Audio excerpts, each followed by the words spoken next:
Kia ora. Hello. Fame. It's something as a society we are obsessed with. Who has it, who doesn't, and how we get it. Like many things in our world, words and concepts that are everyday and ordinary have their roots in the ancient or medieval.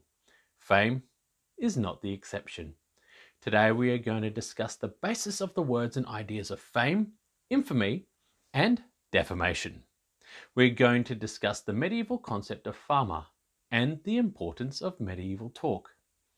I'm Andrew, and this is Populaurbanum, a show where we discuss reenactment and the medieval middle class.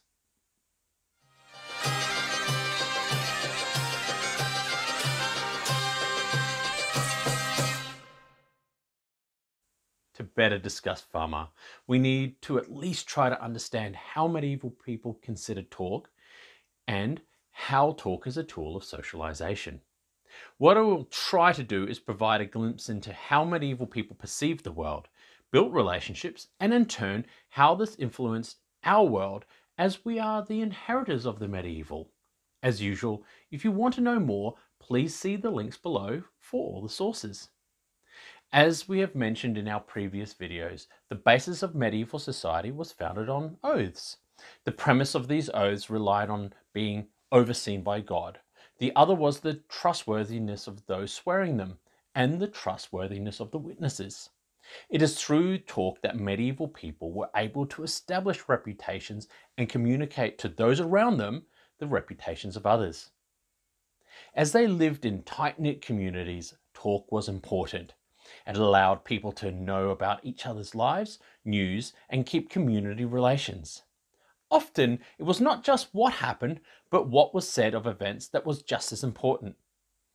If you've ever lived in a small rural community, you know exactly what I mean when I say news of what you have done travels faster than your feet. The same applies to medieval communities. For the medieval community, talk and gossip was used to communicate many different facts and opinions about a person, their legal status, their reputation and creditworthiness. It is through talk and gossip that we build and maintain social hierarchies, ostracize or reward people in the community, and ultimately it is utilized as a tool of social control. While gossip now has a negative connotation associated with the scold and bad language, for the medieval person, good talk was very important. It is through good talk that people were able to establish fact and reputation about people and events. Often records were not written, but were reported afterwards by witnesses and people who were vouched for. Who was witnessing and who was vouching was just as important as the event.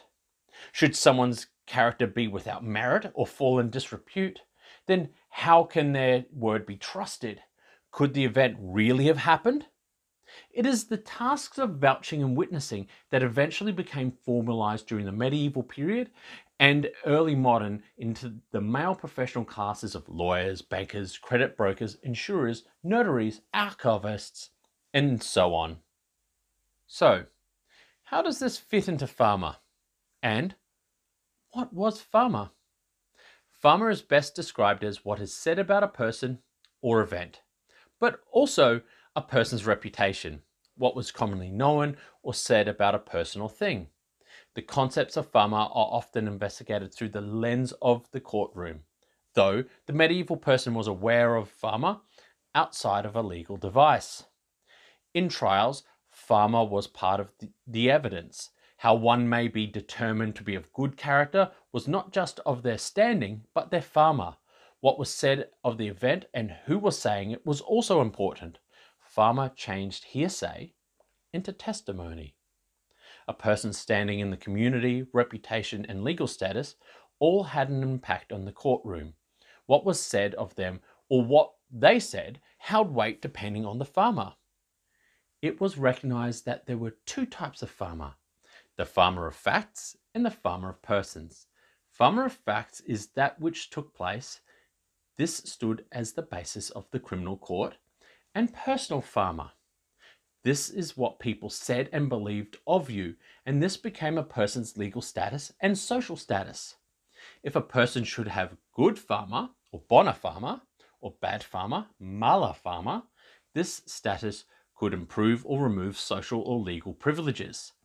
Medieval jurists were aware of Fama and tried to consider how Fama of fact could act as evidence in a case. One jurist, Bartolus de Saxoferrato, wrote that Fama is not proof by itself, but assists proof. Only a half proof was required for a defendant to be put to torture, but significant Fama could play that role. How someone's personal Fama might interact with the Fama of fact, and that was also important. If someone of good Fama was held under the Fama of fact, it would also require more evidence, even if they were accused by witnesses and the Fama of fact. Substantive evidence would be needed to be presented for a conviction or torture. The same is true of someone with bad reputation or malafama. Little evidence would be needed to put them to torture or arrested than that of a person of bona fama. The facts need not stack too much against them. An accusation of their misdeeds and their reputation would do the rest. To be able to bring actions to court, you had to present your case to a judge who would listen and then decide to act on your testimony. If you were making an accusation against someone and you had bad Fama and they good, the preponderance of evidence would need to be great. Women in medieval society had lower reputation and therefore Fama in society. They often had to rely on the good standing of men in the community to act on their behalf. The proof of Fama of fact in many crimes against them stood weighted against the Fama of the person of men. Should a woman be sexually assaulted, she had to submit proof of the attack immediately, appearing disheveled, or the man caught in the act of the crime.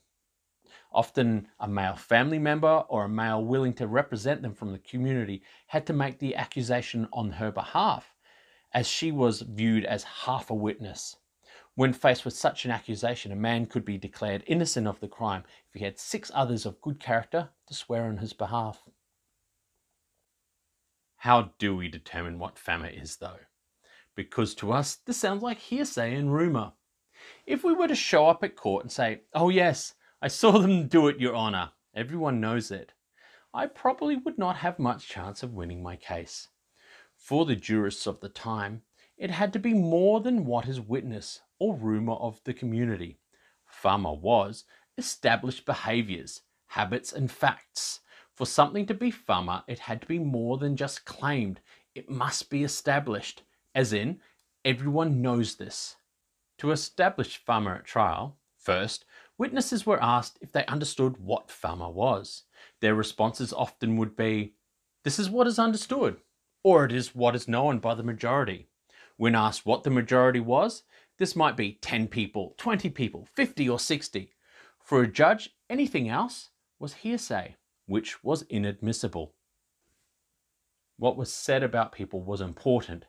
How people were perceived was paramount to their standing in the community. People actively tried to manage how they were perceived.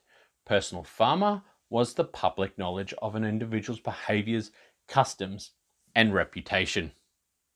For the medieval person, it was assumed that their name was in default in good standing until otherwise brought into disrepute. Ties to their name was the ability to negotiate their way through society. How their name and reputation was perceived held weight. Many contracts and negotiations were based on oral agreements during the medieval period. Your reputation was strikingly important. Should you suffer bad Fama or infamy or good Fama, fame would impact your life.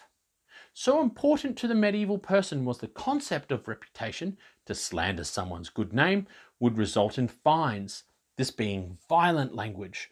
Should you be slandered and you attacked them out of anger and they died because of this, often this was considered justifiable homicide and not murder, and you would be exonerated of the crime. Clearly, how we understand prestige, fame, and reputation has changed since the medieval period. With the formulation of contract law and the financial system, personal reputation is less important, though we still as a society make judgments on people due to their personal reputation and pasts. Personal fame opens doors, while infamy and bad credit scores can haunt someone through their lives. Though our society and ideas have changed over the century, we as a species haven't. How we talk and socialize are still important. With the advent of social media platforms, how many friends, likes, and yes, even subscribers we have are all part of our personal Fama. We build our reputations and display them. Gossip, drama, and other events raise and lower our status both in the new online world and the offline. Hey, if you're still here for this part of the video, just a quick message. We are wrapping up our season 2 for the year and we'll be taking a break on the 20th of December for a couple of weeks. So there are only a few more episodes for the year.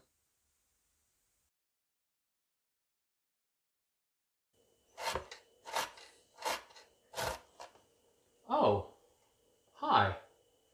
I didn't see you there. This must mean you enjoyed the video. So, like, comment, and subscribe.